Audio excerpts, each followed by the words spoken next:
Welcome to our study of Paul's first letter to the Corinthians. Today, we will be looking at Paul's concern over the senseless division in the church.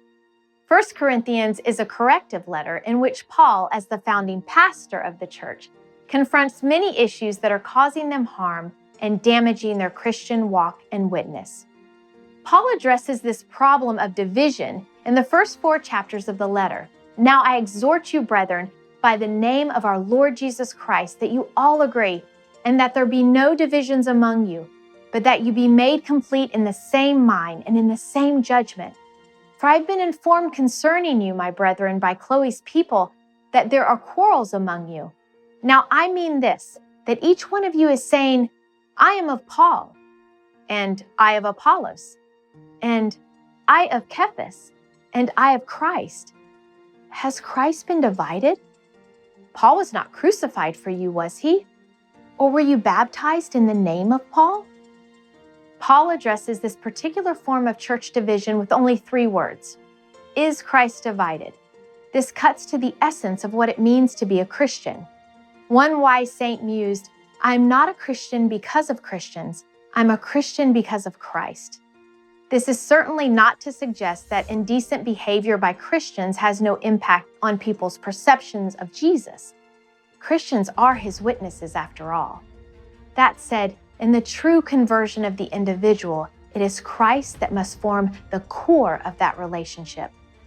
This relationship is provoked through a Holy Spirit conviction of sin, righteousness, and judgment, as Jesus promises in John 16:8. It is anchored in the heart through the unchanging revelation of Scripture in both the Old and New Testaments. The Corinthians, however, turned against one another. In 1 Corinthians 3:3, Paul labels this as jealousy and strife over their commitments to specific teachers, like Paul, Peter, and Apollos. Whatever disagreements might arise in peripheral issues, one might reasonably expect that the body of true Christians would agree on certain basics emerging from the scriptural revelation of Jesus. Preachers and teachers of Christ do not replace him. They are merely God's servants to lead the earnest seeker to him. They must decrease, he must increase. It is a good marker for an earnest minister to point those who would be his biggest fans away from himself and towards Jesus. Self-exaltation is a sure sign of a false teacher, as we see with Simon Magus in Acts 8 and Herod in Acts 12.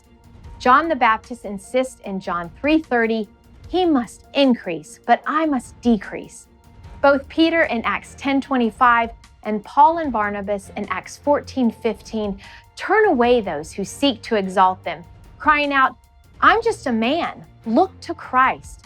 Paul preaches Jesus in Galatians 1:7-11, insisting, there are some who are disturbing you and want to distort the gospel of Christ.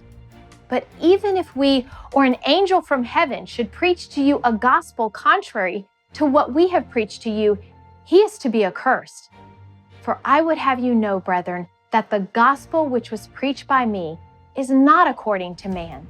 For I neither received it from man, nor was I taught it, but I received it through the revelation of Jesus Christ.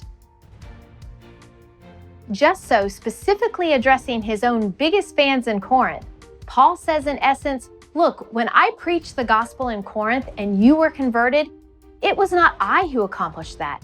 It was the Holy Spirit. Paul describes a philosophy of ministry that centers on 4 spiritual secrets. I am not, but he is. I cannot, but he can. I do not want to do it, but he wants to do it. I did not do it, but he did it. In the end, he insists, do not follow me, follow Christ. In 1 Corinthians 2, Paul really comes to the heart of the problem of division, specifically addressing those who divided over him. Greeks were famous debaters who lined up behind certain philosophers, often studying under them in schools. Old habits die hard, even when people become servants of Christ. So Paul raises these questions in 1 Corinthians 1:20. Where is the wise man? Where is the scribe? Where is the debater of this age? Has not God made foolish the wisdom of the world? That does not mean you cannot be saved if you're a scholar. Paul himself was a world-class scholar. It also does not mean that you have to leave your brains behind if you become a follower of Jesus. Jesus himself echoed the decree from Deuteronomy 6:5 in Matthew 22:37. You shall love the Lord your God with all your heart, with all your soul, and with all your mind. All three matter. Even so, God has a long history of choosing the unlikely so that God might be exalted and not his chosen instruments. Paul says to the Corinthians at the end of the chapter, 1:27 through 31. God has chosen the foolish things of the world to shame the wise, and God has chosen the weak things of the world to shame the things which are strong, and the base things of the world and the despised God has chosen, the things that are not, so that he may nullify the things that are, so that no man may boast before God.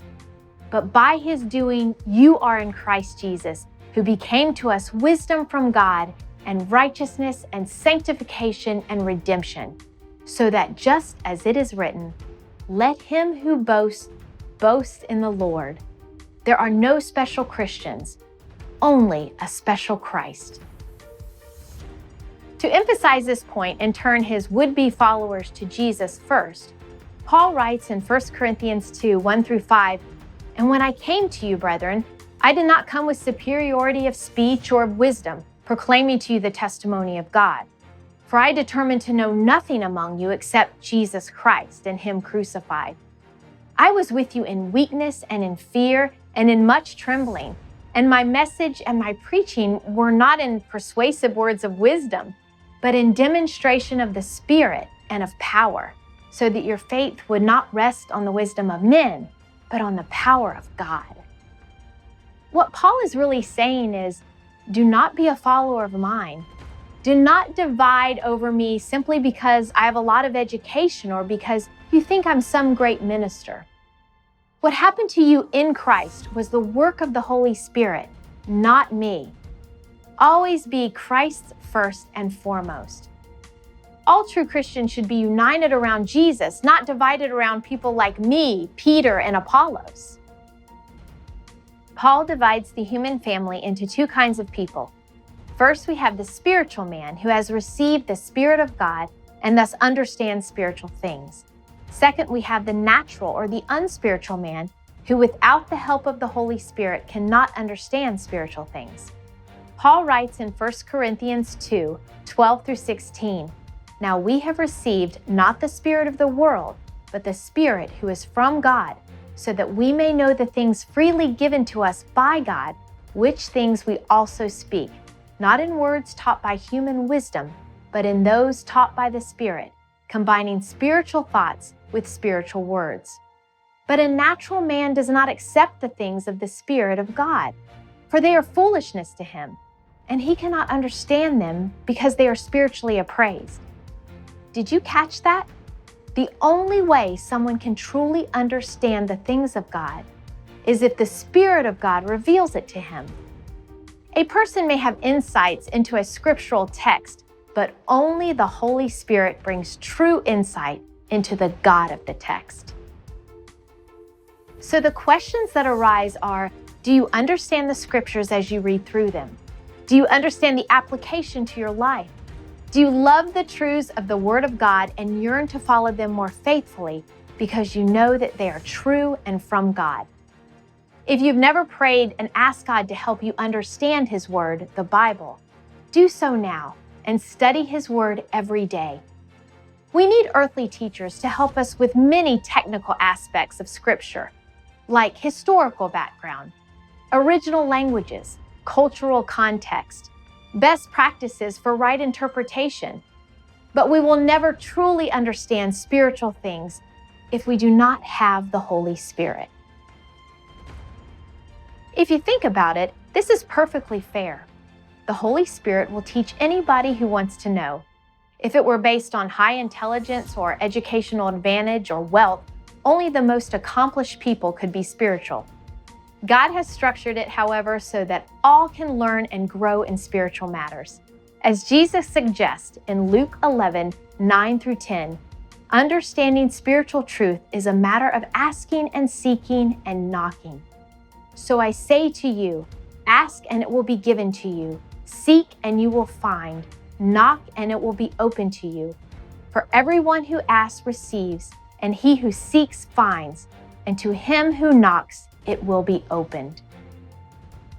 Now, even though all who receive the Holy Spirit are sanctified and are being sanctified, this does not mean that all are in equal stages of spiritual maturity. In 1 Corinthians 3, Paul calls many of the Corinthians spiritual babies or infants in Christ. Paul has told us about the spiritual man and the unspiritual man. Now he says in 3:1-4, "And I, brethren, could not speak to you as to spiritual men, but as to men of flesh. As to infants in Christ, I gave you milk to drink, not solid food, for you are not yet able to receive it.